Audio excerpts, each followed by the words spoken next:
எல்லாரும் எப்படி இருக்கீங்க? எல்லாரும் சேஃபாக வீட்டில் பத்திரமா இருப்பீங்க அப்படின்னு நம்புகிறேன். ஸோ இன்றைக்கி நம்ம என்ன பார்க்க போகிறோம் அப்படின்னு கேட்டிங்கன்னா கெமிஸ்ட்ரி வேதியியல் தான் பார்க்க போகிறோம். ஸோ அதோட ப்ளூ பிரிண்ட் மெத்தட் தான் பார்க்க போகிறோம். சரிங்களா? ஸோ இம்பார்ட்டன்ட் என்ன கொஷின்ஸ் ரெகுலராக கேட்குறாங்க அப்படின்றது தான் பார்க்க போகிறோம்.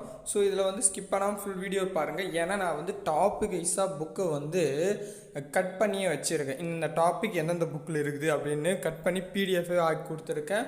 ஸோ அதை டவுன்லோட் பண்ணுறத நான் கடைசியாக சொல்ல போகிறேன். ஸோ அதனால் ஸ்கிப் பண்ணாமல் பாருங்கள். டிஸ்கிரிப்ஷனில் இந்த வெப்சைட் இருக்கும். பட் டவுன்லோட் பண்ணுறதுன்றது எங்கன்றது நான் ஃபுல்லாக சொல்ல போகிறேன். சரிங்களா?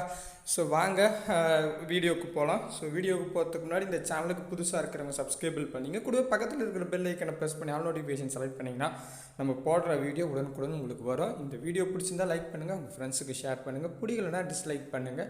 So no problem. ஸோ இதில் இன்றைக்கி என்ன பார்க்க போகிறோம் அப்படின்னு பார்த்தீங்கன்னா கெமிஸ்ட்ரி சொல்லியிருக்கேன் இல்லையா. நான் லாஸ்ட்டு 10 கொஷின் பேப்பர் எடுத்து தான் நான் எல்லாத்தையும் கொஞ்சம் கொஞ்சமாக கொஷின்ஸ் உங்களுக்கு டாபிக் வைஸாக கொடுத்துட்ருக்கேன். ஆல்ரெடி உயிரியல் டாப்பிக்கு கொடுத்துருந்தேன். இப்போ பார்த்தீங்கன்னா வேதியியல் டாபிக் கொடுத்துருக்கேன். சரிங்களா? ஸோ தனிமங்களும் சேர்மங்களும் அப்படின்ற டாப்பிக்கில் 11 கொஷின் கேட்டிருக்காங்க. ஸோ 10 எக்ஸாமில் 11 கொஷின் கேட்டிருக்காங்க. ஒரு எக்ஸாமில் 2 கொஷின் கேட்டிருக்காங்க. சரிங்களா? ஸோ அப்போ ரெகுலராக இதிலிருந்து ஒரு கொஷின்ஸ் இருக்குது, தனிமங்களும் சேர்மங்களும். அந்த கொஷின் எது அப்படின்றதுக்கு கீழே கொடுத்துருக்க 11 கொஷினும் நீங்கள் ஒர்க் அவுட் பண்ணி பாருங்கள். ஸோ இது படித்து பார்த்துட்டு நான் ஆப்ஷன்லாம் எடுக்கலை. சரிங்களா? ஆப்ஷன் எடுக்கல, ஆன்சர் மட்டும் தான் எடுத்து வச்சுருக்கேன். சரிங்களா? ஸோ இது செக் பண்ணிங்கன்னா உங்களுக்கு பாருங்கள், அந்த பாக்ஸில் வர மாதிரி டிசைன் பண்ணியிருக்கேன் புதுசாக கொஞ்சம் மாடல். ஸோ இது நீங்கள் கொஷின் படிக்கிறீங்க, செகண்ட் கொஷின், அதுக்கப்புறம் உங்களுக்கு தெரிஞ்சால் பாருங்கள், தெரியலனா இந்த மாதிரி கிளிக் பண்ணிங்கன்னா உங்களுக்கு பாக்ஸ்க்குள்ளே ஆன்சர் தெரியும். சரிங்களா? ஸோ அந்த மாதிரி புதுசாக டிசைன் பண்ணியிருக்கேன். இதில் நீங்கள் ஒவ்வொன்றா செக் பண்ணி பாருங்கள், எல்லாத்துக்குமே வரும். ஓகேங்களா? மறுபடியும் அதை கிளிக் பண்ணால் மறைஞ்சிடும். ஓகேங்களா? So okay, no problem. இந்த கொஷின்ஸ்லாம் பார்த்துங்க, புது சிலபஸில் கேட்ட கொஷின் தான். சரிங்களா? ஸோ 11 கொஷின் ஆகிடுச்சு. அதுக்கப்புறம் அமிலம், காரம், உப்பு 8 கொஷின் கேட்டிருக்காங்க. ஆல்ரெடி நான் ஒரு வீடியோவில் சொல்லியிருக்கேன். கண்டிப்பாக நீங்கள் வேதியியல் படிக்கிறீங்கன்னா அமிலம், காரம், உப்பு படித்து தான் ஆகணும். ரொம்ப இம்பார்ட்டன்ட். கண்டிப்பாக ஒரு கொஷின் கேட்டுட்டு தான் இருக்காங்கன்னு சொன்னேன். ஸோ அந்த வரிசையில் இது பார்த்தீங்கன்னா 10 எக்ஸாமில் 8 எக்ஸாமில் கேட்டிருக்காங்க. ஸோ கண்டிப்பாக இதுலேருந்து ஒரு கொஷின் இருக்குது. சரிங்களா? அந்த 8 கொஷினும் கீழே கொடுத்துருக்கேன். நீங்கள் அப்படியே கிளிக் பண்ணிங்கனாவே உங்களுக்கு தெரிஞ்சுக்கலாம் ஆன்சர். ஜஸ்ட் கிளிக் பண்ணுங்கள், ஷோ த ஆன்சர் வரும். மறுபடியும் நீங்கள் வேணும்னா இது பண்ணிக்கலாம். ஸோ கொஞ்சம் கலர்ஃபுல்லாக இருந்தால் உங்களுக்கு படிக்கிறதுக்கு ஈஸியாக இருக்குமே அப்படின்றதுக்காக தான் இதை கொடுத்துருக்கேன். ஸோ அடுத்த படியாக பார்த்தீங்கன்னா உரங்கள், பூச்சிக்கொல்லிகள். ஏன்னா நிறைய இடத்துல சொன்னாங்க உரங்கள், பூச்சிக்கொல்லிகள் கேட்பாங்க சார் அப்படின்னு என்கிட்டயே சொல்லியிருந்தாங்க. ஸோ அதுக்காக தான் பார்த்தா 2 கொஷின் தான் கேட்டிருக்காங்க அதிலிருந்து. ஸோ இம்பார்ட்டன்ட் பார்த்தீங்கன்னா இது 2 கொஷின்ஸ் தாங்க. சரிங்களா? அதாவது கெமிஸ்ட்ரியை பொறுத்த வரைக்கும் நீங்கள் ரொம்ப இம்பார்ட்டன்ட் கொடுத்து படிக்க வேண்டியது தனிமங்கள் படிக்கணும் கண்டிப்பாக. அதுக்கப்புறமா பார்த்தீங்கன்னா இதில் பார்த்தீங்கன்னா என்னது, அமிலம், காரம், உப்பு கண்டிப்பாக படிக்கணும். சரிங்களா? சரி, இது நீங்கள் சொல்லிட்டீங்க. இது இந்த டாபிக் சின்ன டாபிக்னு நினச்சிக்காதீங்க, நிறைய இடத்துல கவர் ஆகும். சரிங்களா? சரி, அதுக்கடுத்ததாக நான் புது புக்கில் பேஜ், அந்த அதோட புக்கே கட் பண்ணி வச்சுருக்கேன். ஏன்னா நிறைய பேருக்கு என்னென்ன படிக்கணும்னு தெரியாமல் இருப்பீங்க இல்லையா. அதுக்காக தான் கடைசியாக இந்த பேஜோட எண்டில் வந்தீங்கன்னா வேதியியல் நியூ புக்கு டாபிக் வைஸ் நோட்ஸுன்னு கொடுத்துருப்பேன். அதுக்கு டவுன்லோடு இந்த மாதிரி கலரில் வந்துட்டுருக்கோம். அந்த டவுன்லோட் பட்டனை கிளிக் பண்ணுங்கள். கிளிக் பண்ணோம்னா இன்னொரு பேஜுக்கு போகும். சரிங்களா? ஸோ கொஞ்சம் ஸ்லோவாக இருக்குங்க. நான் இப்பயே சொல்லிட்டேன், உடனே டக்கு டக்குன்னு பார்க்காதீங்க. இது கொஞ்சம் ஸ்லோவாக தான் இருக்கும். ஏன்னா எல்லா புக்குமே இதில் வச்சுருக்கேன். ஸோ அதனால் உங்களுக்கு டிஸ்பிளேல காமிக்கும் அந்த புக்கு. அதனால் கொஞ்சம் ஸ்லோவாக தான் இருக்கும். அதனால் கொஞ்சம் டிலே பண்ணியே நீங்கள் இது பண்ணுங்கள். டக்கு டக்குன்னு வேகமாக போகாதீங்க. உங்களுக்கு கொஞ்சம் ஸ்லோவாக தான் இருக்கும். இப்போயே நான் சொல்லிட்டேன். சரிங்களா? ஸோ இப்போ வந்துட்டிங்கன்னா என்ன இருக்கும் அப்படின்னு பார்த்தா அப்படியே வாங்க, அங்கே பாருங்கள், நான் சொல்லியிருக்காங்க 6ஆம் வகுப்பு முதல் 10ஆம் வகுப்பு வரை உள்ள வேதியியல் தலைப்புகளில் அனைத்துமே பிடிஎஃபாக கொடுத்துருக்கேன். ஸோ இதில் நம்ம படிக்க வேண்டிய டாப்பிக்கை கட் பண்ணியே கொடுத்துருக்கேன். பேஜ் நம்பர்லாம் பார்த்தீங்கன்னா ரொம்ப கம்மியாக தான் இருக்கும், ஈஸியாக படிச்சிடலாம். சரிங்களா? சயின்ஸ் ரொம்ப கஷ்டம்லாம் கிடையாது. பட் எல்லாத்தையும் படிக்கும்போது உங்களுக்கு ரொம்ப பிரமிப்பாக இருக்குது.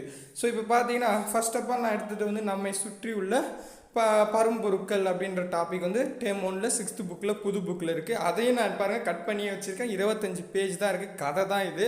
உங்களுக்கு டவுன்லோடு வேணுன்னா அதை பாருங்கள், கிளிக் ஹியர் டு டவுன்லோட்னு இருக்கு இல்லையா, அதை நீங்கள் கிளிக் பண்ணிட்டீங்கன்னா உங்களுக்கு டவுன்லோட் ஆகிடும். ஸோ விஷுவலாக இங்கே பாருங்கள், இங்கே ரொட்டேட் ஆகும். நீங்கள் செக் பண்ணிக்கலாம். இங்கே மொபைல்லேயே உங்களுக்கு எல்லா விஷயத்தையும் நான் யூஸ்வலி ஃப்ரெண்ட்லி யூஸராக கொடுக்கணும் அப்படின்றது தான் என்னுடைய கான்செப்ட். ஸோ அதனால் நீங்கள் இங்கேயே செக் பண்ணுங்கள். ஓகே, இந்த புக்கு இல்லை இருக்குது, நீ இப்படியே கூட படிச்சிங்க. இதை இங்கே ஜூம் பண்ணியும் படிச்சுக்கலாம், இல்லை நீங்கள் டவுன்லோட் பண்ணியும் வச்சுக்கலாம். ஸோ ஈஸியாக தான் இருக்கும். அப்படியே அதாவது அந்த புக்கோட ஸ்க்ரீனில் நீங்கள் ரொட்டேட் பண்ணிங்கன்னா நகரும். இந்த கார்னரில் கொடுத்தீங்கன்னா, அதாவது பேஜோட கார்னரில் கை வச்சு நவுத்துனீங்கன்னா பேஜே நகரும். சரிங்களா? இது அடுத்ததாக வந்து பார்த்தீங்கன்னா செகண்ட் வந்து பார்த்தீங்கன்னா நம்ம சுற்றுள்ள பரம்பொருட்கள்ன்றது டேர்ம் 1ல் 7th புக்கில் இருக்குது. ஸோ அதையும் கொடுத்துருக்கேன் பாருங்கள். அந்த டாப்பிக்கில் என்னென்ன டாபிக் இருக்குது நம்ம இதுலன்றது இதுவும் ரொம்ப ஈஸிங்க, படிக்க ரொம்ப ஈஸி. கதை மாதிரி தான் இருக்கும். 20 பேஜ் தான் இருக்குது.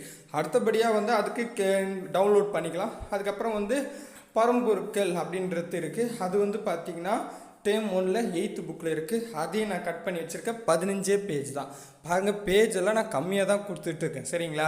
உள்ளுக்குள்ளே படம்லாம் நிறைய இருக்குங்க. நீங்கள் பார்த்தே உங்களுக்கு தெரியும். படமாக இருக்கிறதால இது 15 பக்கம் கூட இருக்காது. நம்ம படிக்கணும்னு நினச்சிங்கன்னா ஈஸியாக உட்காந்து படிச்சிடலாம்.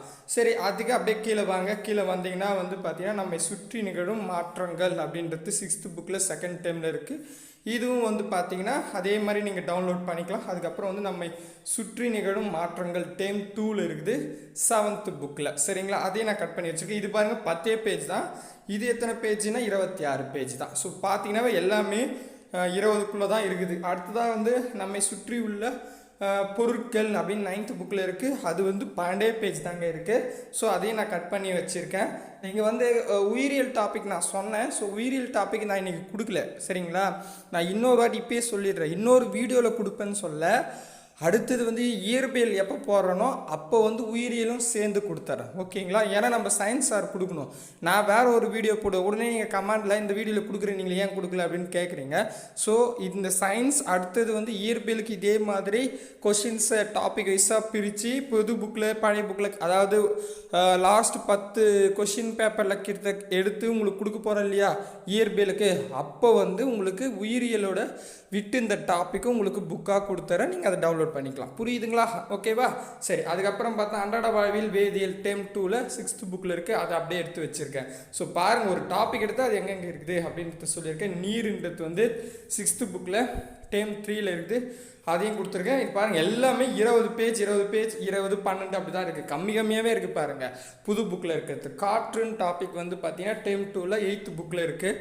அதுக்கு அடுத்தது வந்து பார்த்தீங்கன்னா தனிமங்களும் வகைப்பாடு அட்டவணை அப்படின்னு சொல்லியிருக்காங்க. அது 9th புக்கில் இருக்குது. 10 பேஜ் தான் இருக்குது. சரிங்களா? ஸோ அதுக்கு அடுத்ததாக வந்து பார்த்தீங்கன்னா வேதி பிணைப்பு 9th புக்கில் இருக்குது. 14 பேஜ் தான் இருக்குது அது. அதுக்கப்புறம் அமிலம் காரம் உப்பு 9th புக்கில் செப்பரேட்டாகவே கொடுத்துருக்காங்க. 10 பேஜ் தான் இருக்குது.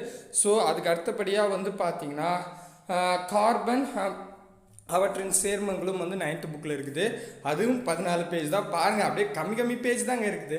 அப்புறம் வந்து பயன்பாடு வேதியியல்ன்றது 9th புக்கில் 15 பேஜ் தான் இருக்குது.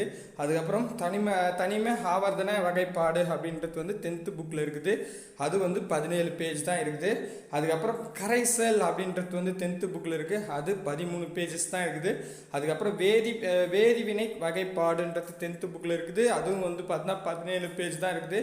அப்புறம் கார்பனும் சேர்மங்களும் அப்படின்றது 10th புக்கில் இருக்குது. இது வந்து பார்த்தீங்கன்னா 17 பேஜஸ் தான் இருக்குது. பாருங்கள், எல்லாமே அப்படி தான் இருக்குது.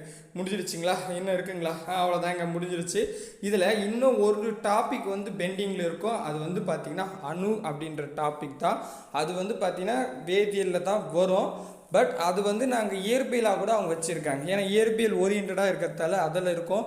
அதில் அந்த டாபிக் வந்து கவர் ஆகிடும். ஸோ இருந்தாலும் இதுதான் இம்பார்ட்டனே.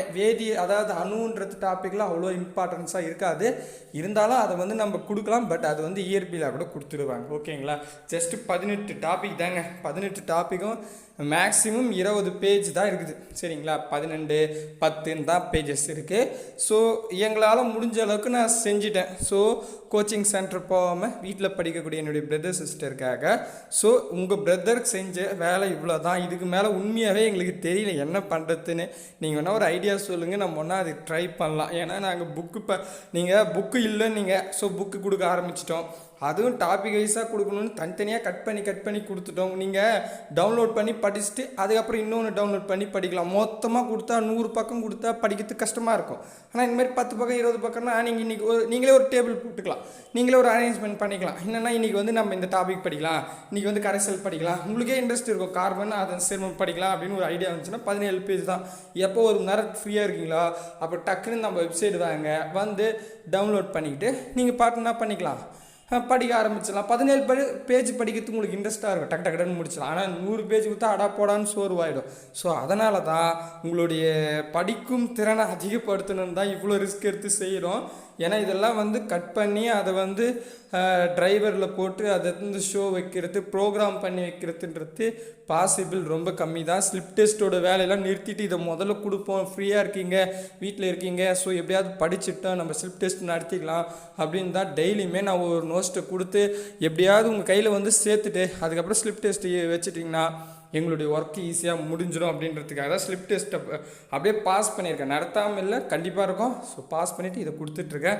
ஸோ இதே மாதிரி நான் கெமிஸ்ட்ரிக்கும் கொடுக்குறேன். இதுக்கப்புறம் வரக்கூடிய எல்லா சப்ஜெக்ட்டுக்கும் அடுத்ததாக வந்து பாலிட்டி கொடுக்கலான்னு ஒரு ஐடியாவில் இருக்கேன். ஸோ அதுவும் வந்து கொடுக்குறேன். முடிஞ்ச அளவுக்கு 6th to 10th வரைக்கும் புது புக்கில் டாபிக் வைஸாக பிரித்து கொடுக்கணுன்னு ஒரு ஆசை இருக்குது. பட் அதுக்கு என்னென்னா சயின்ஸுக்கு கொடுத்துட்டாங்க, மற்ற சப்ஜெக்ட்டுக்கு வேணும்னா நீங்கள் என்ன பண்ணணும்னா உங்களுடைய வேல்யூபிள் கமாண்டை வந்து கொஞ்சம் கொடுங்க அப்படின்றது. உங்களுக்கு என்ன சப்ஜெக்ட் வேணுமோ, இப்போது பாலிட்டி வேணும்னு நினச்சிட்டிங்களா, பொருளாதாரம் வேணும்னு நினைக்கிறீங்களா, எக்கனாமிக்ஸ், அதை அப்படியே சொல்லுங்கள். சொன்னீங்கன்னா நம்ம ஸ்டாஃப், அதாவது நான் ரீப்ளே பண்ணலன்னு பார்க்காதீங்க, நம்ம ஸ்டாஃப் யாருன்னா ஒருத்தர் பார்ப்பாங்க. இப்போது நீங்கள் வந்து இயற்பியல் எக்கனாமிக்ஸ் கேட்குறீங்கன்னு வச்சிங்களேன், எக்கனாமிக்ஸ் சாரும் பார்ப்பாரு. ஸோ நான் என்ன பண்ணுவேன், அப்படி பார்க்கலாம் சார் கொஞ்சம் கமெண்ட்லாம் பாருங்கன்னு சொன்னால் அவர் பார்த்துட்டு நிறைய பேர் கேட்குறாங்க, என்ன பண்ணுவாங்க, இந்த மாதிரி எடுத்து கொடுத்துருவாங்க. சரிங்களா? ஸோ அந்த எக்ஸ்பர்ட்டாக இருக்கிறவங்க எடுத்து கொடுத்தா நல்லாயிருக்கும். நம்ம வந்து மேக்ஸுக்கு மட்டும்தான். சரிங்களா? ஸோ அதனால் வந்து உங்களுக்கு என்ன சப்ஜெக்ட் வேணுமோ அந்த சப்ஜெக்ட் கொஞ்சம் கமெண்டில் கொடுங்க. இந்த மாதிரி வேணுமா வேணாமா, இல்லை வேணாம்னா கூட வேணான்னு சொல்லுங்கள், ஒன்றும் பிரச்சனை இல்லை. ஏன்னா இது ரொம்ப கஷ்டங்க, கட் பண்ணி இதெல்லாம் செஞ்சு கொடுக்குறது வந்து ரொம்ப கஷ்டமான வேலை தான். ஏன்னா நீங்கள் பார்த்துருந்தாவே தெரியும் இது எவ்வளோ ஒர்க் அவுட்னு. ஸோ அதனால தான் சொல்கிறோம். அதனால் வந்து பார்த்திங்கன்னா உங்களுடைய வேல்யூபிள் கமெண்ட் கொடுங்க. ஸோ வேறு என்ன வேணும்னு பார்த்து சொல்லுங்கள். ஏதாச்சும் குறைகள் இருந்தால் உங்களுடைய கமெண்டில் சொல்லலாம். சரிங்களா? ஸோ கண்டிப்பாக யூஸ்ஃபுல்லான ஒரு தகவல் கொடுத்தேன் அப்படின்ற நம்பிக்கையோட திருப்தியோடு கிளம்புறேன். ஸோ எல்லோரும் சேஃபாக வீட்டில் பத்திரமா இருங்க, டைமுக்கு சாப்பிடுங்க. பாய் பிரதர் அண்ட் சிஸ்டர்.